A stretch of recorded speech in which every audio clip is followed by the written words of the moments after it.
Most folks are certain that a dead straight cut takes a machine, a table saw with a fence, or at the very least a track clamped down for the blade to ride against.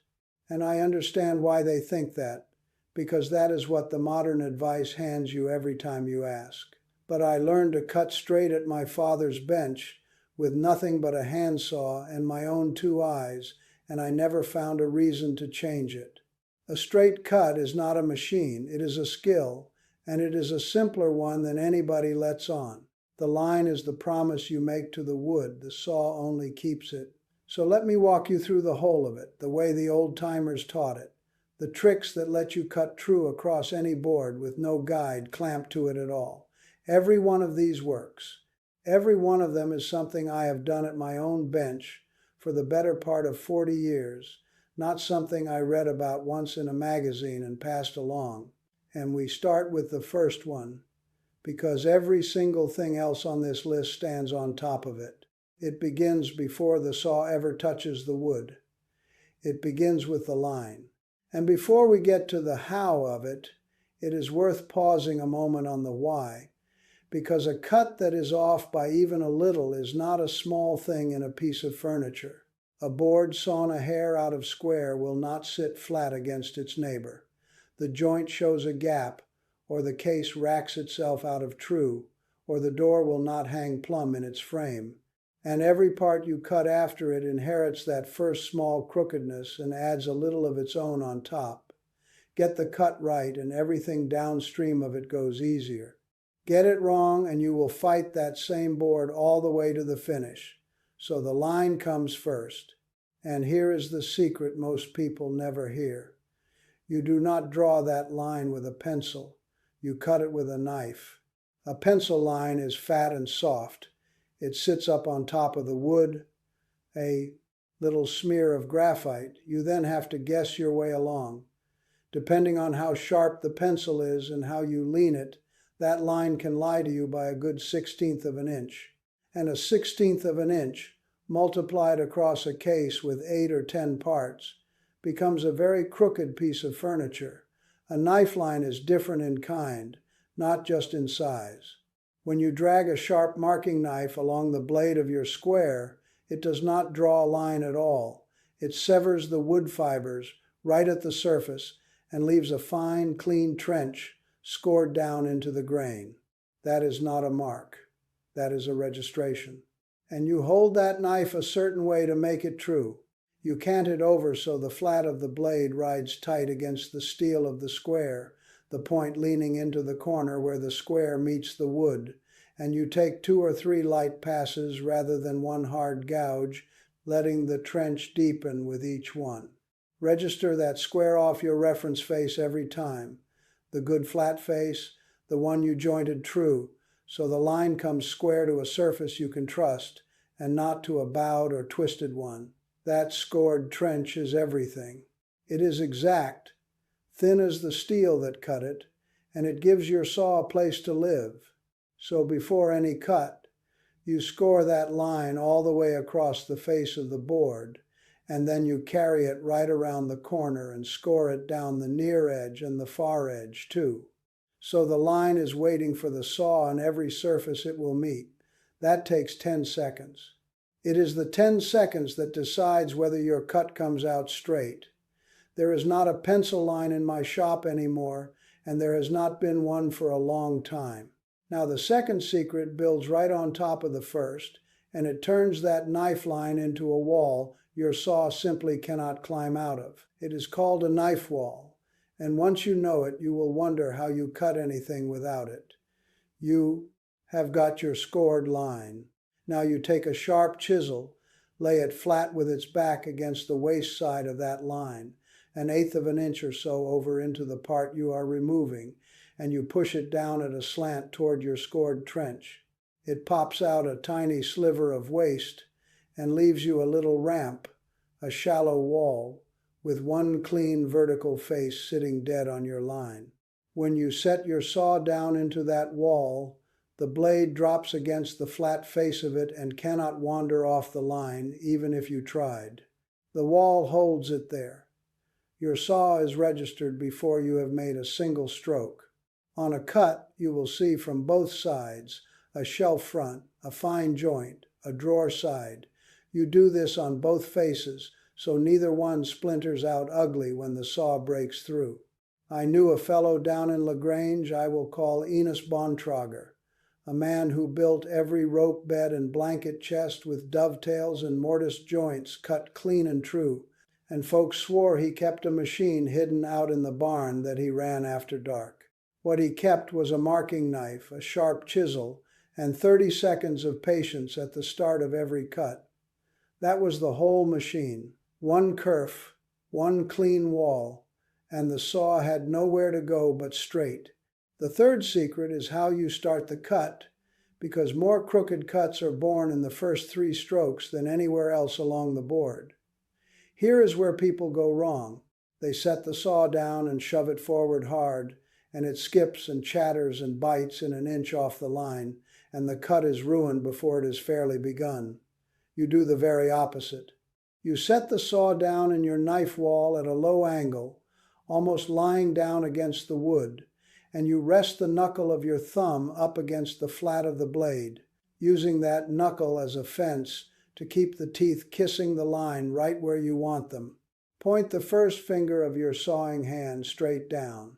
The length of the blade too, because a pointed finger steadies a saw better than a white-knuckled fist ever will. Then you pull the saw backward.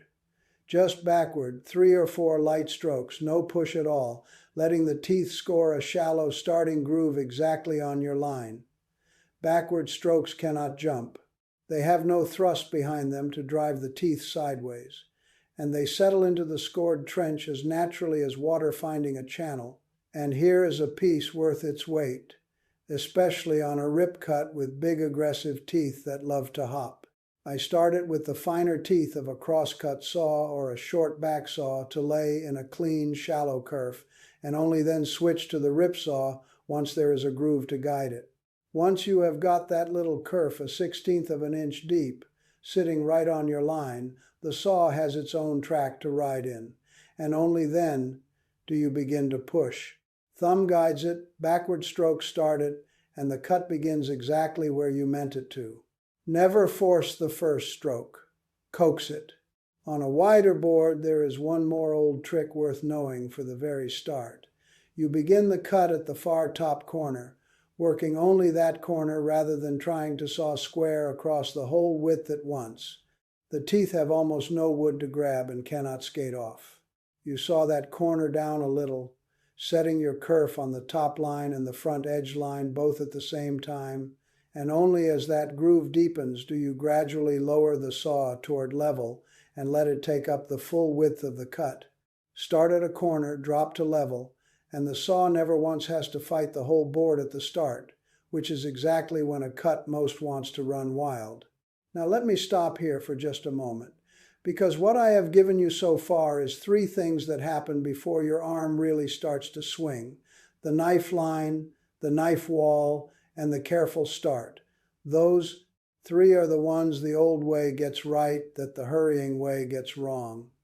Most folks skip all 3 in their rush to get to cutting, and then they wonder why the cut runs off. You have not lost a minute of time doing them. You have saved yourself 20 minutes of planing and fitting a joint that will not close. The plain way is not slower, not really. It is just patient at the start, and the start is where everything is decided. The 4th secret is the heart of the whole business, and it has almost nothing to do with the saw itself. It is your body. A saw does not steer with your wrist. It steers with your whole arm hung off your shoulder, moving in one straight plane. And if you set your body upright, the saw runs straight nearly on its own. So here is how you stand.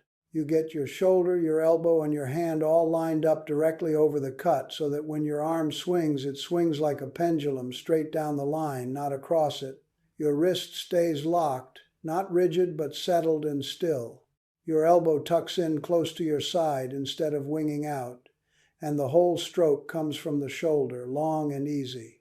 Plant your feet so you are square to the work and not reaching or twisting at the waist, because a twist in your body becomes a curve in your cut. Some old hands keep a small mirror standing behind the work, or they catch their reflection in a dark window on a winter morning so they can see whether the saw blade is leaning off plumb. The first time you try it, it will surprise you how much you were unknowingly tilting. Then you sight. And this is a real trick, so stay with me.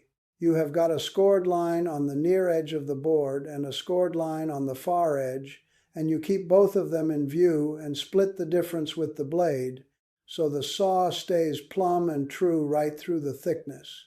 Most folks have one eye that leads, so you can close the other and sight straight down the top of the saw's spine the way you would sight down the barrel of a rifle, and let that leading eye keep the blade standing straight up and running clean between your two marks. Watch the far line more than the near one, because the far line is the one you are always about to cross. And there is a second kind of straight you have to mind, the one most folks forget until the joint will not close. A cut can run dead straight along your line on the top face and still lean off square through the thickness of the board, so the far side comes out slanted and the end is not true. That is why you scored the line down both edges back at the start, and it is why you sight the blade plumb, straight up and down, not just true to the line on the face. When you are first learning, stand a small try square up against the side of the saw plate at the very start of the cut. Take a glance, and your eye will soon learn what plumb looks like, and hold it on its own without the square to check. Straight on the top, plumb through the thickness. Mind both of them, and your board ends come off square enough to join with no fitting. Now take a breath, because the fifth secret is the one that feels wrong right up until the day it finally feels right. You let the saw do the work. A good saw cuts on its own weight if you will only let it. So you hold the handle the way you would hold a small bird. Firm enough that it will not fly off. Soft enough that you would not hurt it. A white knuckle grip is a crooked cut every single time, because a tight fist sends every tremble and twist straight down into the blade, and a tense arm cannot swing free from the shoulder. Loose hand, long strokes, and you use the whole length of the blade on every pass, heel to toe, not little frightened saws in the middle, 6 inches, no pushing down. The teeth are shaped to clear the wood on their own, and the weight of the saw is all the pressure they need. A well-sharpened handsaw wants to cut. Your only job is to aim it.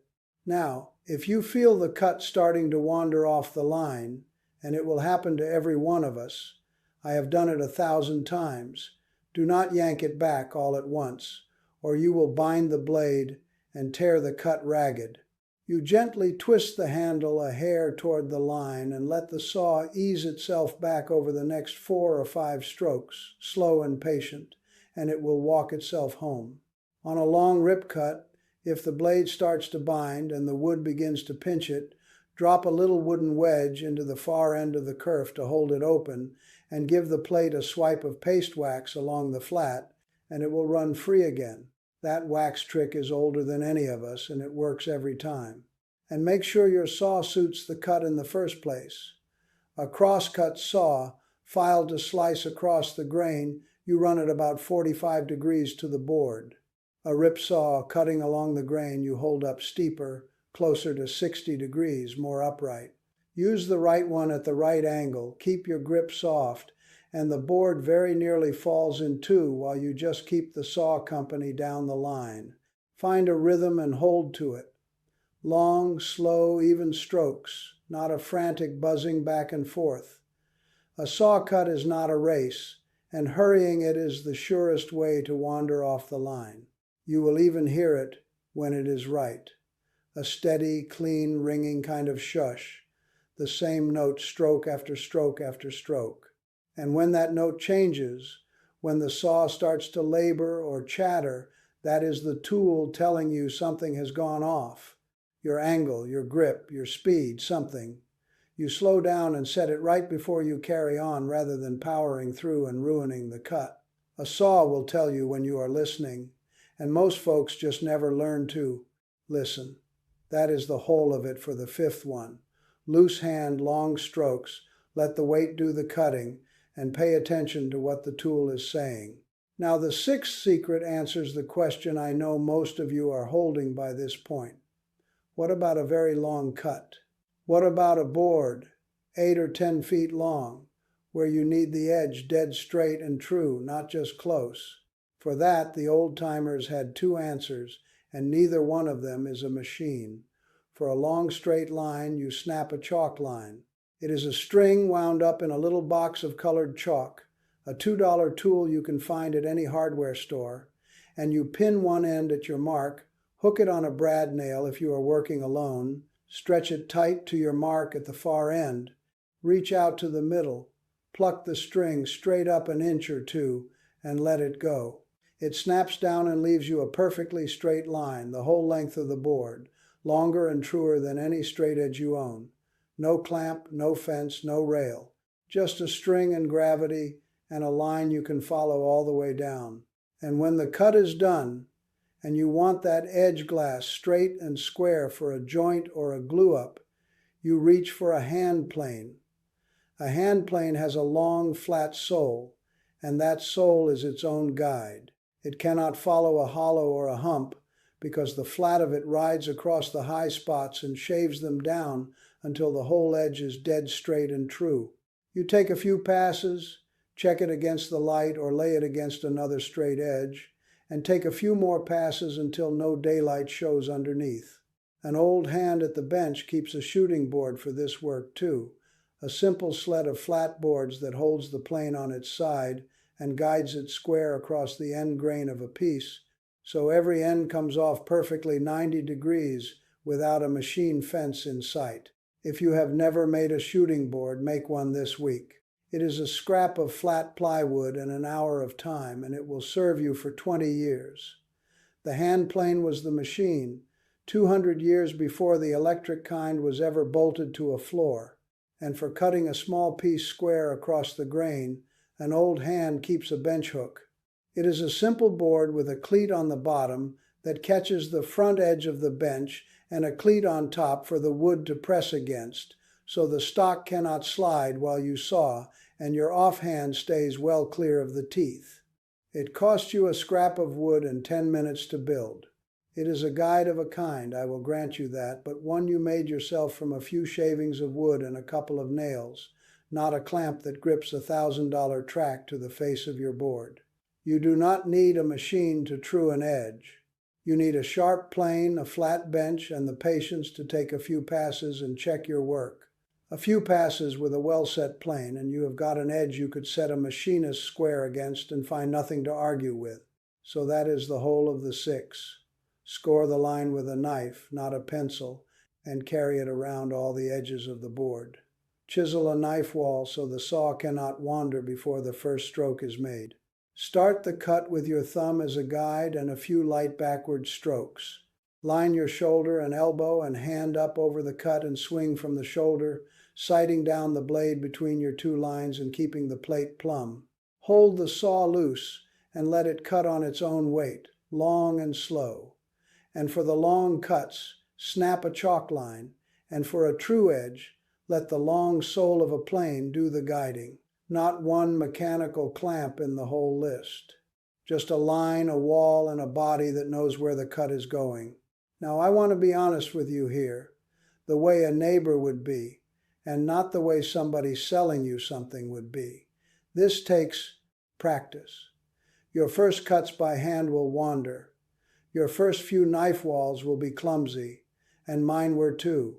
I split a good piece of cherry once, learning to register my knife wall on a cut that needed to be clean on both faces, and it taught me more than 10 good cuts would have. I am not going to stand here and tell you otherwise. Practice on scraps before you cut anything that matters, and here is the drill I would give you for an evening or two. Score a line clean across a scrap piece of pine or poplar. Chisel your little wall and saw down to it. Check the cut end with a tri-square, both for straight along the line and for plumb through the thickness, and see plainly where you drifted. Pine is forgiving and cheap, and it will show you every mistake without costing you anything. Do that 10 times of an evening, a few evenings running, watching each cut and correcting the next one, and your hand and your eye will teach themselves faster than any words of mine ever could. Well, closer to a week of evenings if I am being straight about it, but it comes on faster than almost anybody expects. This is a skill, not a gift you are born with or born without. And here is the other honest word, the one the machine salesmen leave out. A table saw will cut straighter than a beginner on the beginner's very first day. That is simply true. I am not going to tell you different, but learn to do it by hand, and you can cut dead straight anywhere. Out on a job with no outlet near you, in a barn with no extension cord, on a board too long or too wide for any saw you own.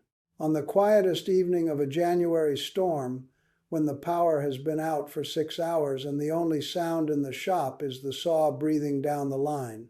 A $15 handsaw and a skill living in your two hands go anywhere you go. The machine stays bolted to the floor. There is one more thing I want to say before I let you go, and it is about keeping your fingers. Whatever you are cutting, clamp it down in a vise or firm against a bench stop so the board holds itself steady, and you are not fighting to keep it still with the very hand that ought to be well clear of the teeth.